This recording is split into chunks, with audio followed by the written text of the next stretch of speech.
नमस्कार दोस्तों। परीक्षा धाम यूनिट 7 का आज लास्ट चैप्टर प्रदूषण, प्राकृतिक आपदाएं एवं प्रबंधन हम पढ़ने जा रहे हैं। इसी के साथ परीक्षा धाम बुक यूनिट 7 आपकी पूरी कंप्लीट हो जाएगी और इसके लिए मैंने एक प्लेलिस्ट भी बना दी है। आप चाहें तो उसमें इकट्ठे पूरे जितने भी लेक्चर्स हैं देख सकते हैं। अब अगला टॉपिक कौन सा होगा, किस लेक्चर पे मैं बनाऊं, आप मुझे कमेंट करके ज़रूर बताइएगा। और आप इस लेक्चर को बेनिफिशियल बनाने के लिए अपने लिए बार बार देखिए, एक लेक्चर को बार बार देखिए। जितनी बार आप देखेंगे उतनी ही बार आपको ये चीज़ें याद हो जाएंगी। जिन तक ये बुक्स नहीं पहुंच पा रही है, लेक्चर के माध्यम से मैंने ये कोशिश की है कि मैं सबको ये प्रोवाइड करा सकूं कि आप पूरी बुक को घर बैठे ही आराम से पढ़ सकें। लेक्चर स्टार्ट करने से पहले मेरे चैनल को ज़्यादा से ज़्यादा शेयर करिए और सब्सक्राइब करिए, लाइक करना बिल्कुल भी मत भूलिए। और अगर कुछ भी सजेशन हो और अगर आप चाहते हैं कि अगला लेक्चर किस टॉपिक पे बनाया जाए, ये भी आप मुझे कमेंट बॉक्स में ज़रूर बताइए। तो जो नई सीरीज़ रहेगी उसको हम लेकर आएंगे। ठीक है, तो चलिए शुरू करते हैं। प्रदूषण, प्राकृतिक आपदाएं एवं प्रबंधन। पर्यावरण में दूषित पदार्थों के कारण प्राकृतिक संतुलन में जो दोष उत्पन्न होता है उसे प्रदूषण कहते हैं।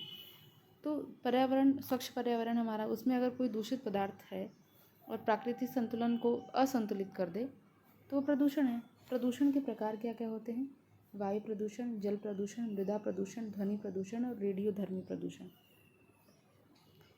हम देखते हैं जो वर्ल्ड एयर क्वालिटी रिपोर्ट 2022 आई थी, इसमें भारत का सबसे प्रदूषित शहर भिवाड़ी राजस्थान है और विश्व में भारत का 8वां सबसे प्रदूषित यह जो है देश है। तो वर्ल्ड एयर क्वालिटी रिपोर्ट 2022 सबसे प्रदूषित शहर भारत का भिवाड़ी राजस्थान और इंडिया की रैंक 8वीं है। ठीक है।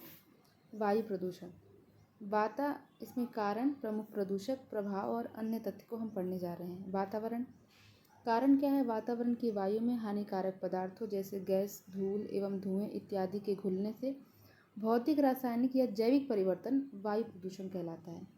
ठीक है। प्रमुख प्रदूषक क्या क्या हैं और उनके प्रभाव क्या होते हैं? ये यूपी पीसीएस में भी बहुत पूछा जाता है और एमपी पीएससी भी पूछता है हर साल एक क्वेश्चंस। तो जो कार्बन यौगिक हैं उससे क्या, जैसे कि कार्बन मोनोऑक्साइड और कार्बन डाइऑक्साइड, इससे श्वसन संबंधी समस्या होती है। सल्फर के यौगिक जैसे सल्फर डाइऑक्साइड और H2SO4, ठीक है, इससे अम्ल वर्षा इससे होती है। सल्फर के यौगिक से, नाइट्रोजन के यौगिक से NO और N2O से अम्ल वर्षा, आँखों में जलन और फेफड़ों में जलन होती है। हाइड्रोकार्बन जैसे बेंजीन और इथाइलिन से कैंसर, श्वसन संबंधी समस्या होती है। क्लोरोफ्लोरोकार्बन, ओजोन क्षरण में सबसे प्रमुख योगदान CFC का ही होता है। ओजोन, ये O3 इसका सूत्र है और त्वचा संबंधी समस्या इससे होती है। शीशा अर्थात लेड, तंत्रिका तंत्र प्रभावित होता है और रेशे, कपास या ऊन फेफड़े पर दुष्प्रभाव और एस्बेस्टस से श्वसन संबंधी समस्या होती है। आप इसका स्क्रीनशॉट ले लें और इसको नोट्स बना लें।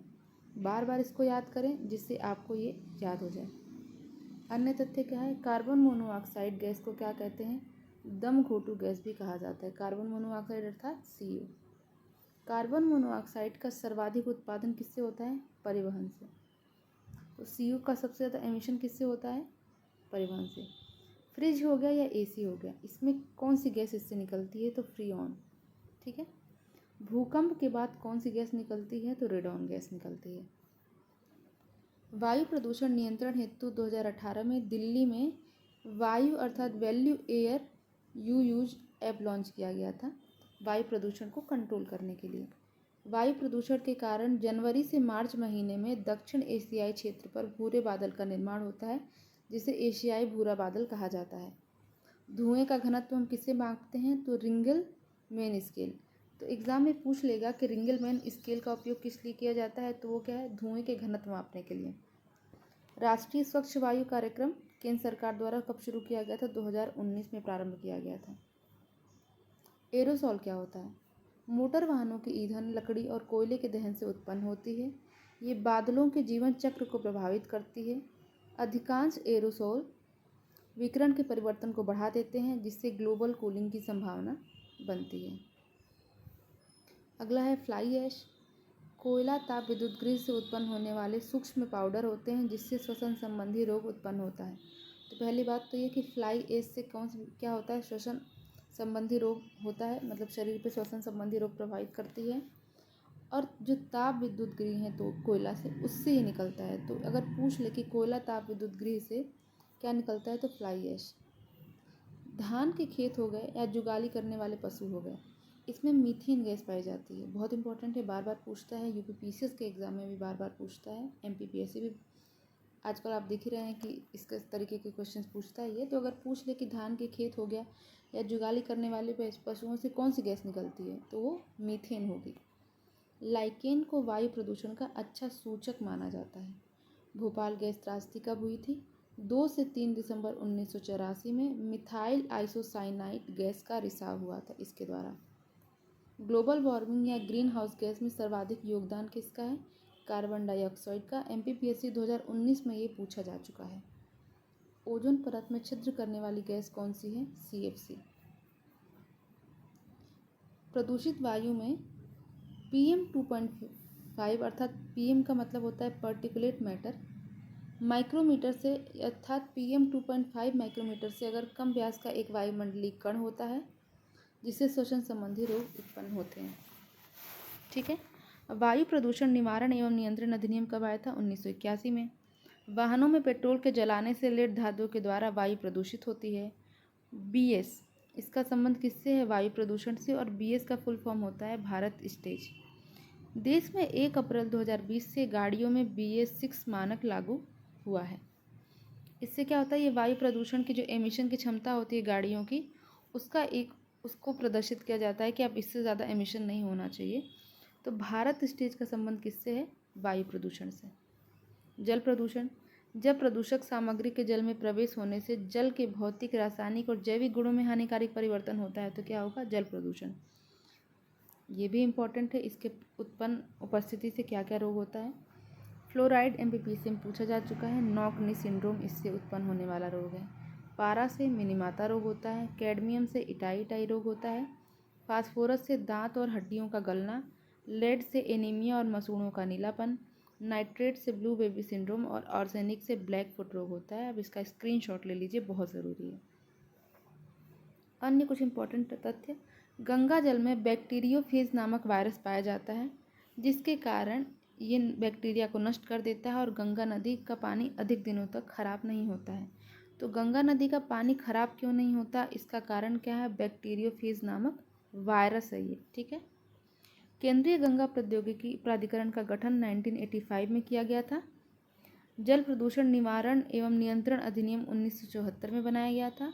और जलीय सतह पर तेल का तीव्र गति से फैलना क्या कहलाता है? अधिप्लाव। तेल अधिप्लाव अर्थात ऑयल स्पिलेज कहलाता है।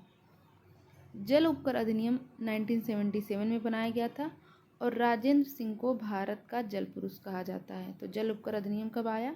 1977 में। भारत का जल पुरुष कौन है? राजेंद्र सिंह। समुद्र में बिखरे हुए तेल के उपचार हेतु जीवाणु आधारित आधुनिक तकनीक क्या है? ऑयल जैपर। मतलब समुद्र में आपने देखा होगा कि 2-3 साल पहले, मुझे याद नहीं है कौन सी जगह थी वो, जहाँ पे तेल बहुत ज़्यादा फैल गया था, तो उसको उपचार करने के लिए हम ऑयल जैपर का उपयोग कर सकते हैं। उदाहरण के लिए स्यूडोमोनास प्यूडिटा। ठीक है। भारत की दामोदर नदी को जैविक मरुस्थल की संज्ञा दी गई है। डिजॉल्व ऑक्सीजन क्या है? जल में घुलित ऑक्सीजन। डिजॉल्व ऑक्सीजन, इसकी ये क्या होती है? वह मात्रा होती है जल में घुलित ऑक्सीजन की वह मात्रा होती है जो जीवों के श्वसन के लिए आवश्यक है। तो अगर जो जल में घुली ऑक्सीजन जो जीवों के श्वसन के लिए आवश्यक है, जितनी ऑक्सीजन, उसको डिजॉल्व कहते हैं। BOD अर्थात बायोकेमिकल ऑक्सीजन डिमांड। जैव रसायन ऑक्सीजन मांग जल में उपस्थित प्रदूषण की मात्रा को BOD द्वारा मापा जाता है।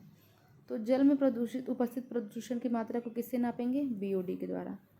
BOD क्या है? ऑक्सीजन की वह मात्रा जो जल में कार्बनिक पदार्थों के जैव रासायनिक अपघटन के लिए आवश्यक होती है। BOD की मात्रा उच्च है, इसका मतलब क्या है? DO की मात्रा निम्न है। गंगा नदी में कानपुर और इलाहाबाद के मध्य सर्वाधिक बीओडी की मात्रा पाई जाती है। मतलब ऑक्सीजन में कितना प्रदूषण, मतलब जल में उपस्थित कितना प्रदूषण है उसके बारे में ये बात बताता है। तो अगर मतलब ये है कि प्रदूषण उच्च है, मतलब बीओडी उच्च है, तो ऑब्वियस बात है कि डीओ निम्न होगा। रासायनिक केमिकल ऑक्सीजन डिमांड, रासायनिक ऑक्सीजन मांग। जल में घुलित ऑक्सीजन की वह मात्रा जो उपस्थित कुल घुलनशील अथवा अघुलनशील कार्बनिक पदार्थों के ऑक्सीकरण के लिए आवश्यक होती है। तो रासायनिक की बात हो रही केमिकल की, तो इसमें घुलनशील और अघुलनशील कार्बनिक पदार्थों के ऑक्सीकरण के लिए आवश्यक है वो ऑक्सीजन की मात्रा की बात हो रही है। एमपीएन क्या होता है? मोस्ट प्रोबेबल नंबर, सर्वाधिक संभाव्य संख्या। एमपीएन परीक्षण की सहायता से जैविक अपशिष्टों जैसे ई कोलाई आदि जीवों की मात्रा का मापन किया जाता है। प्रदूषित जल में एमपीएन की मात्रा क्या होती है? उच्च होती है। तो प्रदूषित जो जैविक अपशिष्ट जो हैं उनकी मात्रा का मापन करता है। बायो रेमिडिएशन अर्थात जैव उपचारण, जीवों द्वारा पर्यावरण से विषैले पदार्थों का निष्कासन बायो रेमिडिएशन कहलाता है। सल्फर डाइऑक्साइड और नाइट्रोस ऑक्साइड अम्लीय वर्षा के लिए जिम्मेदार हैं। अम्लीय वर्षा सूचना केंद्र कहाँ पे है? नॉर्वे देश में है। स्पैर्गिंग मतलब जैव छिड़काव, भूमिगत जल में ऑक्सीजन की सांद्रता बढ़ाना क्या कहलाता है? बायोस्पर्जनिंग कहलाता है। अब हम देखते हैं मृदा प्रदूषण। मृदा प्रदूषण के भौतिक रासायनिक अथवा जैविक गुणों में मृदा के भौतिक रासायनिक अथवा जैविक गुणों में होने वाले हानिकारक परिवर्तन जिससे दुष्प्रभाव से जिसके मृदा की गुणवत्ता में कमी आती है। मृदा प्रदूषण के लिए मुख्यतः औद्योगिक गतिविधियां जिम्मेदार हैं और इनके द्वारा जो निकले हुए अपशिष्ट हैं मृदा में मिलकर मृदा को दूषित करते हैं। इसके कारण क्या क्या हैं? तीव्र गति से मृदा अपरदन, मृदा में ह्यूमस की मात्रा में कमी, अम्लीय वर्षा, वनों की कटाई, शिफ्टिंग कल्टीवेशन अर्थात झूमिंग कृषि। मृदा प्रदूषण के स्रोत क्या हैं? रबड़ और प्लास्टिक उद्योग से, उच्च कार्बनिक रसायन, औषधि से सूक्ष्मजीवी और कार्बनिक रसायन निकलता है। वस्त्र उद्योग में कपड़ा अर्थात सूती, ऊनी, रेशमी आदि वस्त्र, उनके आदि धागे हैं। रासायनिक कच्चे माल, माध्यम और अंतिम उत्पाद। तो कच्चा माल, माध्यम और अंतिम उत्पाद जो है ये उद्योगों से निकलने वाले अपशिष्ट हैं। ये लिस्ट है पूरी और ये कौन कौन से अपशिष्ट हैं वो दिया गया है। उर्वरक उद्योग से रासायनिक ठोस अपशिष्ट और लौह से लौह, छीलक, राख, कार्बन कण, अन्य ठोस मध्य। अन्य तथ्य क्या है? राइजोबियम लेग्यूमिनेसी कुल के पौधों की जड़ों में पाया जाता है। यह मिट्टी की उर्वरता बढ़ाने में सहायक होता है। तो पूछ ले अगर कि मिट्टी की उर्वरता किससे बढ़ती है, तो राइजोबियम लेग्यूमिनेसी से। किसानों का मित्र किसे कहा जाता है? केचुए को। और केंद्रीय मृदा संरक्षण बोर्ड की स्थापना कब हुई थी? 1953 में। भारत में सर्वाधिक अवनालिका अपरदन वाली नदी चंबल है जो बीहड़ का निर्माण करती है। मध्य प्रदेश का श्योपुर, मुरैना, भिंड सर्वाधिक बीहड़ प्रभावित जिले हैं। अम्लीय मृदा की समस्या को चूना मिलाकर समाप्त किया जाता है। क्यों? क्योंकि ये क्षार होता है। नोस्टॉक एवं एजिटोबैक्टर नाइट्रोजन स्थिरीकरण में सहायक हैं। ध्वनि प्रदूषण, उच्च तीव्रता की ध्वनि अथवा अवांछित शोर से मानवीय जीवन में उत्पन्न अशांति की अवस्था को ध्वनि प्रदूषण कहते हैं। उद्योगों व वाहनों से निकलने वाला शोर आदि क्या है? ध्वनि प्रदूषण है। इसके कारण क्या होता है? कार्य क्षमता और एकाग्रता में कमी होती है। पाचन एवं हृदय संबंधी रोग, मानसिक बीमारी इत्यादि रोग उत्पन्न होने की संभावना होती है। इसके कारक क्या क्या हैं? प्राकृतिक कारक जैसे बादलों की गरज, तूफान, सुनामी, वर्षा, ओलावृष्टि आदि। घरेलू कारक TV, cooler, fan, washing machine, mobile जिससे ध्वनि तीव्र गति से आए। व्यावसायिक में bulldozer, printing press, air compressor, hammer, loader, truck निर्माण कार्य आदि। परिवहन में ट्रेन, ट्रैफिक वाहन, हवाई जहाज, मोटर गाड़ी आदि। सामाजिक धार्मिक स्थल में बाजार, पूजा स्थल, पार्टी स्थल। अब ध्वनि प्रदूषण विनियम एवं नियंत्रण नियम 2000 के अनुसार कितना जो है योग्य शोर स्तर होता है? तो शांत क्षेत्र में दिन में 50, रात में 40, आवासीय क्षेत्र में 55, रात में 45, व्यापारिक क्षेत्र में दिन में 65, रात में 55, औद्योगिक क्षेत्र में दिन में 75, रात में 70। ध्वनि स्तर का मापन डेसिबल में किया जाता है। अगर फुसफुसाहट या पत्तों की सरसराहट हो रही है तो इसका मतलब ध्वनि की तीव्रता 50 से 20 डेसिबल है। अगर साधारण बातचीत हो रही है तो 30 से 60 डेसिबल है। गुस्से में बातचीत हो रही है तो 70 से 80 डेसिबल है। ट्रक या मोटरसाइकिल से 90 से 95 डेसिबल की ध्वनि उत्पन्न होती है। यंत्र कारखाने से 100 से 110, ऑर्केस्ट्रा से 110 से 120 और जेट विमान से 140 से 150। अन्य तथ्य क्या है? ध्वनि के अध्ययन को हम एकॉस्टिक्स अर्थात श्रवण विज्ञान कहा जाता है। ग्रीन मफलर योजना का संबंध ध्वनि प्रदूषण से है। आईपीसी की धारा 290 में उपताप के लिए दंड का प्रावधान किया गया है, मतलब उपताप अर्थात न्यूसेंस के लिए। संयुक्त राष्ट्र पर्यावरण रिपोर्ट, जिसका शीर्षक वार्षिक फ्रंटियर रिपोर्ट 2022 के अनुसार विश्व का सबसे ध्वनि प्रदूषित शहर कौन सा है? ढाका, और दूसरा मुरादाबाद, जिसकी ध्वनि 114 डेसिबल है। रेडियोधर्मी प्रदूषण, रेडियोधर्मी पदार्थों की क्रियाशीलता द्वारा हुए प्रदूषण को क्या कहेंगे? रेडियोधर्मी प्रदूषण। इसके लिए जानना जरूरी है कि रेडियोधर्मी पदार्थ क्या क्या हैं। तो uranium, plutonium, astatine, francium, radium, actinium, thorium और प्रोटेक्टेनियम, ये क्या है? रेडियोधर्मी प्रदूषण है। रेडियोधर्मी पदार्थ निरंतर रेडियोधर्मी विखंडन के माध्यम से अस्थायी आइसोटोप का निर्माण करते हैं। रेडियोधर्मी प्रदूषण के कारण परमाणु हथियारों का उपयोग, परमाणु ऊर्जा संयंत्रों में घटनाएं, रेडियो आइसोटोप का उपयोग और रेडियो रसायनों के रिसाव से रेडियोधर्मी प्रदूषण होता है। इसका प्रभाव क्या है? आनुवंशिक गुणों पर व्यापक प्रभाव पड़ता है। एनीमिया या रक्तस्राव आदि के कारण मृत्यु हो जाती है। ऊतकों व अंगों की क्षति पहुंचकर उनकी कार्यप्रणाली में बाधा उत्पन्न होती है।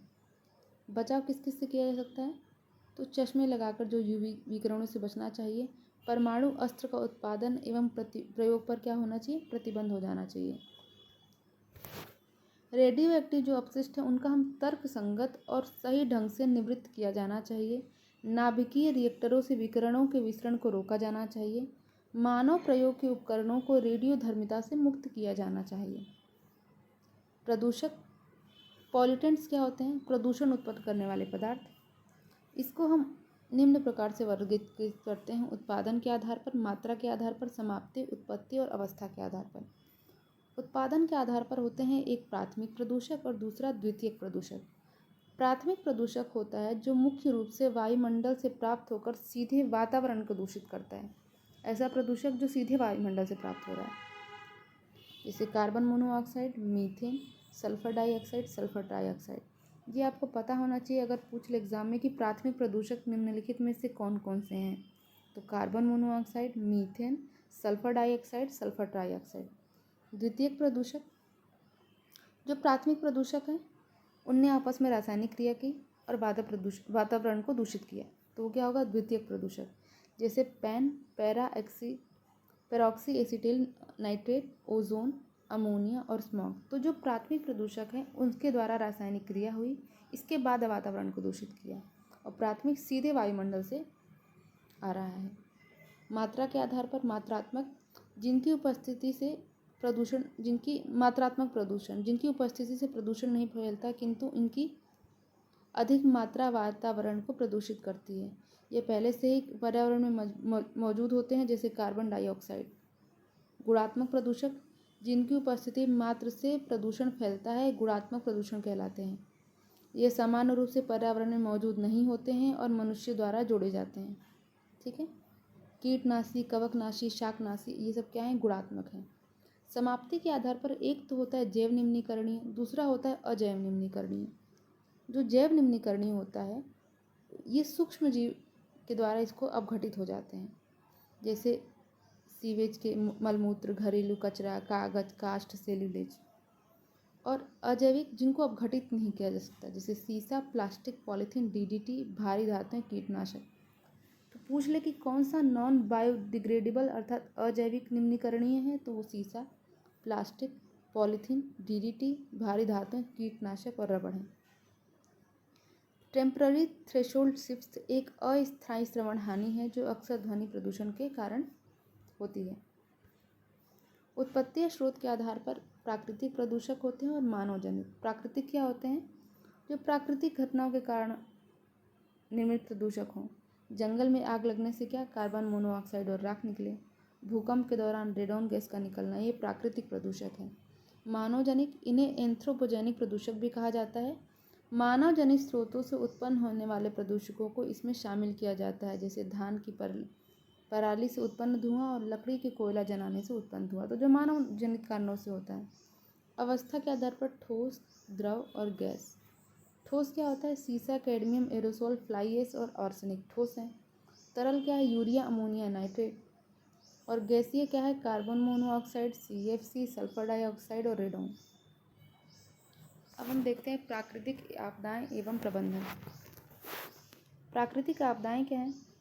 वे समस्त घटनाएं जो प्रकृति में विस्तृत रूप से घटित होती हैं, जो कि न केवल मानव को बल्कि सभी जीवधारियों को असुरक्षित एवं संकट में डाल देती हैं, आपदाएं कहलाती हैं। बाढ़, भूकंप, चक्रवात, सूखा, भूस्खलन, आग, आतंकवाद, पर्यावरण संकट आदि क्या हैं? आपदाएं हैं।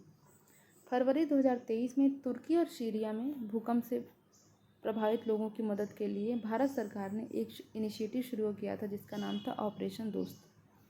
आपदा दो प्रकार की होती है, एक तो प्राकृतिक और दूसरा मानव जनित। तो प्राकृतिक क्या है?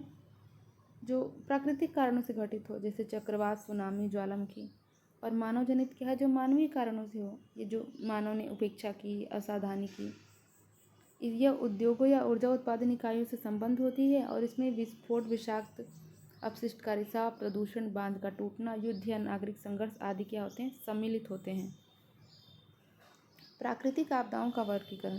एक तो वायुमंडलीय, तो जैसे चक्रवात, तूफान, बादल फटना, बिजली गिरना, कोहरा, ओलावृष्टि, हिमपात और सूखा और लू, ये क्या है? वायुमंडलीय। स्थलीय क्या है? ज्वालामुखी, भूकंप, भूस्खलन, मृदा अपरदन। जलीय क्या है? सुनामी, ज्वार भाटा, समुद्री तूफान और बाढ़। तो जैविक क्या है? महामारी, विनाशकारी कीट, टिड्डी आक्रमण, वायरल संक्रमण, फफूंद और बैक्टीरिया संक्रमण आदि हैं। मानव जनित आपदाएं, इसमें भौतिक है, मृदा अपरदन और भूस्खलन। रासायनिक आपदाएं, गैसों के रिसाव, नाभिकीय विस्फोट, तेल रिसाव। जैविक क्या है? जनसंख्या विस्फोट, कुपोषण, महामारी, ये क्या है? जैविक आपदाएं हैं। सुभाष चंद्र बोस आपदा प्रबंधन पुरस्कार। भारत में आपदा प्रबंधन के क्षेत्र में संगठनों और व्यक्तिगत स्तर पर दिए गए अमूल्य योगदान, निस्वार्थ सेवा को मान्यता और सम्मान देने के लिए भारत सरकार ने सुभाष चंद्र बोस आपदा प्रबंधन पुरस्कार के नाम से एक वार्षिक पुरस्कार की शुरुआत की है। ठीक है। आपदा प्रबंधन पुरस्कार 2024 किसको दिया गया था? संस्थागत श्रेणी के लिए 60 parachute field hospital Uttar Pradesh को चुना गया था। ये याद होना चाहिए। अब देखते हैं हम कि संकट क्या होता है और डिजास्टर क्या होता है। तो प्रकोप अर्थात हैजार्ड, संकट या विपदा, प्राकृतिक या मानव जनित कारणों से उत्पन्न वे घटनाएं जो किसी भी तंत्र के सहन शक्ति की सीमा को पार कर जाती हैं, वो हैजार्ड है। भूकंप, बाढ़, ज्वालामुखी, विस्फोट, भूस्खलन, सूखा आदि द्वारा जब जान माल की अधिक क्षति नहीं होती तो इसे हम प्रकोप कहते हैं। और जब प्रकोप मानव आवासित क्षेत्रों में पहुंच जाता है तो यह आपदा का रूप ले लेता है। भूकंप, बाढ़, ज्वालामुखी, विस्फोट, भूस्खलन, सूखा आदि के द्वारा जब जान माल की अधिक हानि होती है तो इसे आपदा कहते हैं। तो प्रकोप क्या है? एक छोटा रूप है और उसी का बड़ा रूप डिजास्टर अर्थात आपदा है।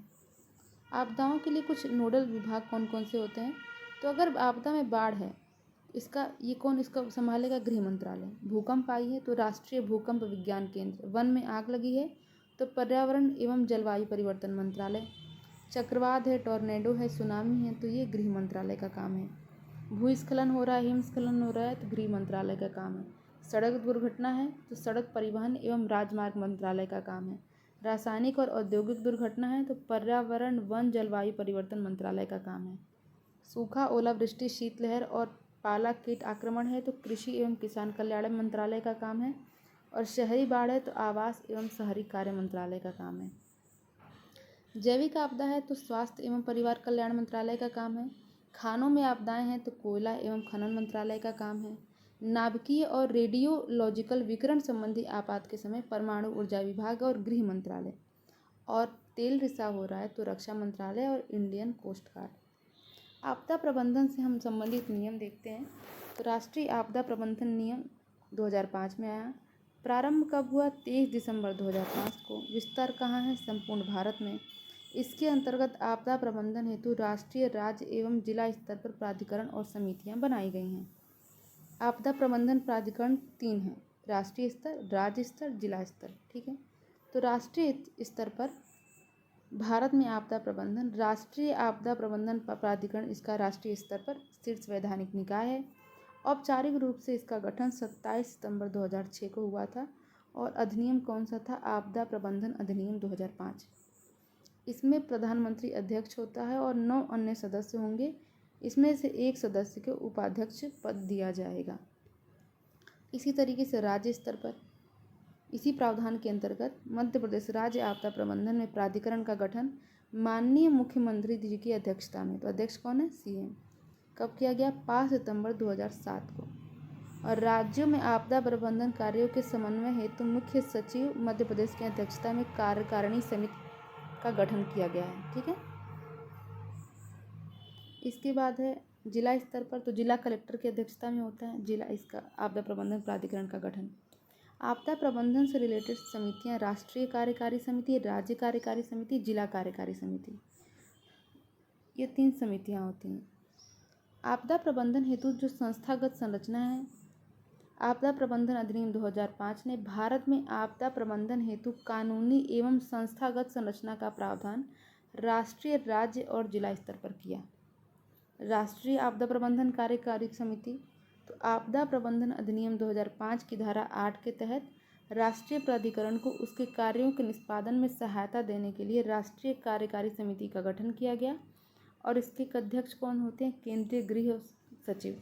ये ध्यान देना है कि राष्ट्रीय आपदा प्रबंधन कार्यकारी समिति का अध्यक्ष कौन होगा? तो केंद्रीय गृह सचिव। राज्य आपदा प्रबंधन कार्यकारी समिति, मुख्य सचिव इसका, राज्य का मुख्य सचिव इसका नेतृत्व करता है और आपदा प्रबंधन अधिनियम के तहत प्रावधानित राष्ट्रीय नीति, राष्ट्रीय योजना और राज्य योजना के कार्यान्वयन में समन्वय निगरानी के लिए उत्तरदायी है। जिला आपदा प्रबंधन कार्यकारी समिति, यह अधिनियम की धारा 25 राज्य के प्रत्येक जिले के डीडीएमए का गठन का प्रावधान करती है और district magistrate, district collector, deputy commissioner अध्यक्ष के रूप में इसका प्रमुख होता है। तो ये जिला हो गया, ये राज्य हो गया और राष्ट्रीय। तो कौन कौन प्रमुख है ये आपको देख लीजिएगा। कुछ आपदाएं जो विगत वर्षों में आए, जैसे भोपाल गैस त्रासदी कब आई? 2 से 3 दिसंबर 1984 को। यूनियन कार्बाइड कंपनी ने मिसाइल आइसोसाइनाइड जहरीली गैस का रिसाव इसके थ्रू हुआ था, इस कंपनी से। विशाखापट्टनम में 7 मई 2020 को आंध्र प्रदेश के विशाखापट्टनम के वेंकटपुरा गांव में एलजी पॉलीमर उद्योग से स्टायरीन नामक गैस का रिसाव हुआ था। चेरनोबिल परमाणु दुर्घटना 26 अप्रैल 1926 को यूक्रेन के चेरनोबिल में परमाणु संयंत्र में नाभिकीय विस्फोट। उत्तराखंड त्रासदी 2013 जून में मूसलाधार वर्षा, बादल फटने के बाद भागीरथी और अलकनंदा नदियों के जलस्तर बढ़ने के कारण उत्तराखंड में बाढ़ आई। तो भोपाल गैस त्रासदी 2 से 3 दिसंबर 1984, विशाखापट्टनम 7 मई 2020, चेरनोबिल 26 अप्रैल 1986, उत्तराखंड जून 2013।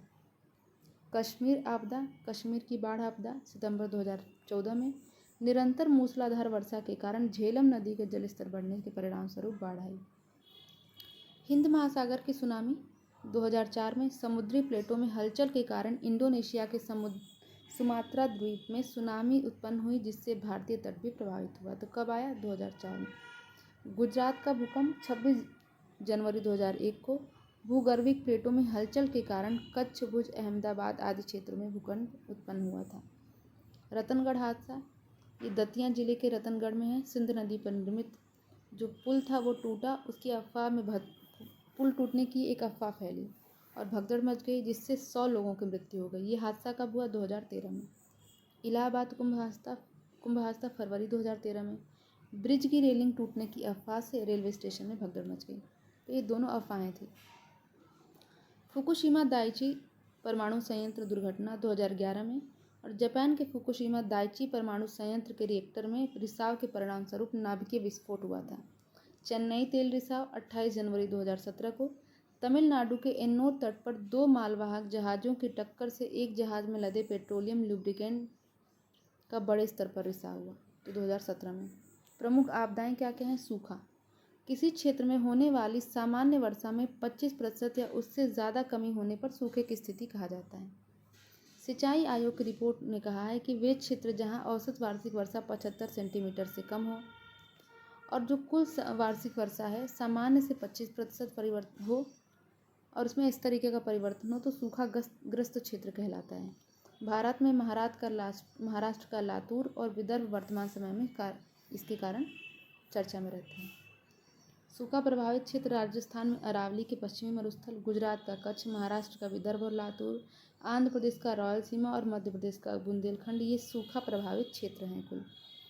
ऑपरेशन गंगा यूक्रेन में फंसे भारतीय लोगों को बाहर लाने के लिए 26 फरवरी 2022 को ऑपरेशन गंगा चलाया गया था। भूकंप क्या है?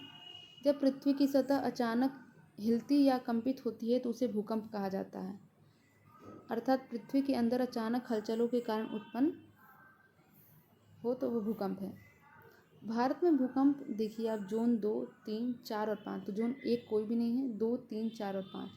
तो जोन 2 में दक्षिण के ज़्यादातर किसी सीमित खतरे वाली जगह, दक्षिण के ज़्यादातर हिस्से की सीमित खतरे वाले क्षेत्र है। जोन 3 मध्य भारत के कम खतरे वाला क्षेत्र है। जोन 4 जम्मू कश्मीर, लद्दाख, हिमाचल, उत्तराखंड, सिक्किम, उत्तर बंगाल और दिल्ली, महाराष्ट्र है। जोन 5 में सबसे प्रभावित क्षेत्र कश्मीर, पश्चिमी और मध्य हिमालय, उत्तर मध्य बिहार, उत्तर पूर्व भारतीय क्षेत्र, कच्छ, कारण और अंडमान निकोबार द्वीप समूह। अब इसका स्क्रीनशॉट ले लीजिए। बाढ़, जब कोई निश्चित भू क्षेत्र अस्थायी रूप से जलमग्न हो जाता है और जिससे जनधन की हानि होती है तो ऐसी स्थिति को बाढ़ कहते हैं। बाढ़ आने के कारण कुछ नदियों को शोक नदी का नाम दिया गया है, जैसे कि बिहार का शोक कोसी को, बंगाल का शोक दामोदर को, झारखंड का शोक दामोदर को, उत्तर प्रदेश का शोक घाघरा को, कर्नाटक का शोक डोनी नदी को, असम का शोक ब्रह्मपुत्र नदी को और उड़ीसा का शोक महानदी को कहा जाता है। ज्वालामुखी एक प्राकृतिक घटना है जिसके अंतर्गत पृथ्वी के आंतरिक भाग से लावा, विभिन्न गैसें, राख और जलवाष्प आदि बाहर निकलते हैं। ज्वालामुखी क्रियाओं के दौरान निकलने वाली मुख्य gas nitrogen, sulphur, argon, carbon dioxide, hydrogen और रेडॉन है। प्रमुख ज्वालामुखी जैसे कि बैरन भारत का एकमात्र सक्रिय ज्वालामुखी है अंडमान निकोबार में, एटना और विसुवियस इटली में, किलाउआ किलामू विश्व का सबसे सक्रिय है हवाई द्वीप में, स्ट्रम्बोली भूमध्य सागर का जिसे प्रकाश स्तंभ कहते हैं सिसिली द्वीप पर इटली में, फ्यूजियामा जापान में सबसे सुंदर ज्वालामुखी है, किलिमंजारो तंजानिया अफ्रीका में, कोह सुल्तान और देवबंद ईरान में और एकांक गुआ अर्जेंटीना दक्षिण अमेरिका में। ये कुछ प्रमुख ज्वालामुखी हैं। फिर चक्रवात, कम दाब के केंद्र होते हैं, यानी कम वायुमंडलीय दाब के चारों ओर गर्म हवा की तेज आंधी को चक्रवात कहते हैं। तो चक्रवात में वायुमंडलीय दाब कम होता है। कुछ स्थानीय नाम भी होते हैं जैसे टॉर्नेडो, अमेरिका और मेक्सिको में हम इसे टॉर्नेडो कहते हैं। जब जापान और दक्षिण चीन सागर की बात होगी तो इसको हम टाइफून हो जाएगा। ऑस्ट्रेलिया में इसको विली विली कहते हैं। पूर्वी प्रशांत महासागर अटलांटिक में हरिकेन कहते हैं। हिंद महासागर में इसको चक्रवात कहते हैं। कुछ चर्चा में रहे चक्रवात जैसे बिपरजॉय गुजरात महाराष्ट्र में आया था, मोचा पश्चिम बंगाल में आया था, सितरंग पश्चिम बंगाल और बांग्लादेश में, मेगी फिलीपींस में आया था, कोडी फिजी में आया था, मेयरी जापान में आया था, गुलाब आंध्र प्रदेश और बंगाल की खाड़ी में आया था, जवाद उड़ीसा में आया था, आंध्र प्रदेश में आया था और पश्चिम बंगाल में आया था, तितली पूर्वी तट अर्थात उड़ीसा पश्चिम बंगाल में, बुलबुल पूर्वी तट पश्चिम बंगाल और उड़ीसा में और टाइफून फिलीपींस में आया था। अब हम देखते हैं लू किसे कहते हैं।